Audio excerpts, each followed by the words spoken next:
gabi may ari naman ako i-share ng mga verses alin sa aton nga mga utod nga nagapabutsak sang ilang nga mga bersikulo or mga favorite verse sa sining nga gabi.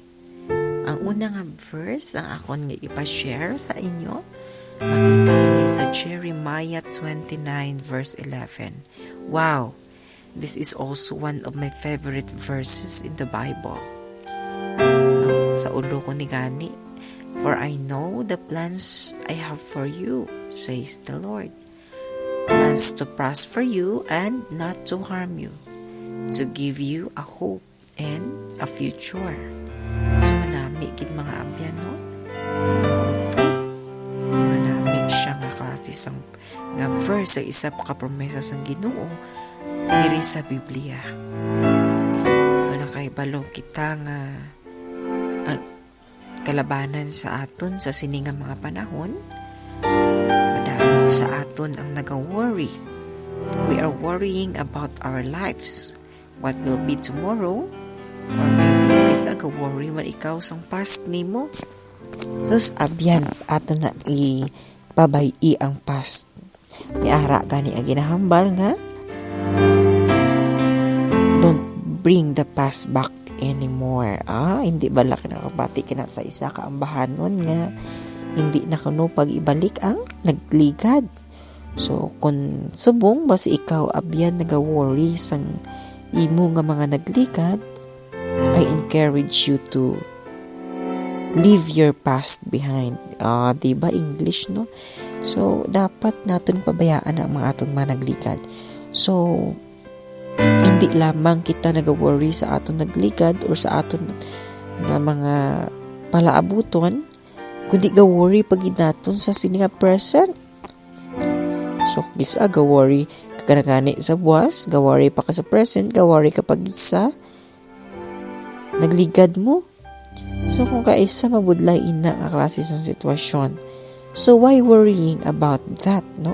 Kaya ang Ginoo nagpromisa dira sa Jeremiah 29 verse 11. Nga?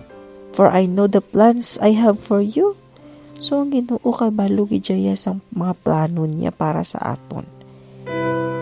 Plans to prosper you and not to harm you. So, ang mga plano sa Ginoo, wayang ang Ginoo nagplano nga sang malain para sa aton. Ang tanan nga plano sang Ginoo para sa aton mga utod, amo ang kaayuhan para sa aton. So kung naga-worry kita subong sa mga umalabot sa aton kabuhi, kag sa mga bagay nga kahitabo subong sa aton kalibutan, unta ti na inautod. Unta ta na naton kay ina hindi maayo.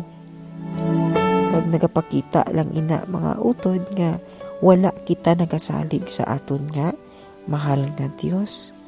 So ano pa ang pulos ang aton nga pagsalig kag pagsimba kag pagbasa Biblia or pagkilala sa iya nga isa siya ka Dios? Kung naga-worry kita, natamaan kita ka worry, natamaan kita ka stress aton kaugalingon tungod sa mga bagay sa aton kabuhi. So ano gani ang balman sa Biblia nga? Put all your cares and your burdens to God. Diba? Siya na ang bahala. Ang gani ang isa gani nabatian ko sa istorya sa isa ka pastor before they sleep together with his wife, kisaman ang mga babayi, mga asawa, natural lang man ako no sa ilang damo sila sa mga nagawin ng worry, no? Kay tungod sa bilog nga panimalay bilang isa ka ginikanan or isa ka iloy, mag-worry kagid kung ano ang dapat ngayara sa inyo panimalay kag para pa sa imong mga kabataan. But one of the pastors said, before they sleep together with his wife, nga kay ang iya wife man nagasigi hambal kung ano ang buwas, kung ano ang limuon niya ni sa mga bata. Then ang pastor ang sabat sa iya, nga lang ka, why worrying about those things nga wala pa man natabo. So let us pray to the Lord. Ihatag dara sa Ginoo kay after na nahatag sa Ginoo, siya na ang mag-worry para sa dira kay kabalo ko man ko nga ang Ginoo mayara plano ahead of us. So manami di ba nga klase sa sitwasyon nga your worries and your cares, your burdens nga ginahatag mo kag ginahambal sa Ginoo kag ina maka isa man ka promesa sang Dios para sa aton. Nga don't worry about your future. Kamay ara na siya yang agin preparar para sa aton. So amo ina ang una nga first kaya share naging share sa aton isa ka utod sa sininga mga tinakna. So sa liwat maayong gabi sa inyo kag maulanong kag matugnaw nga panahon kag kagabihon. Happy Sabbath everyone.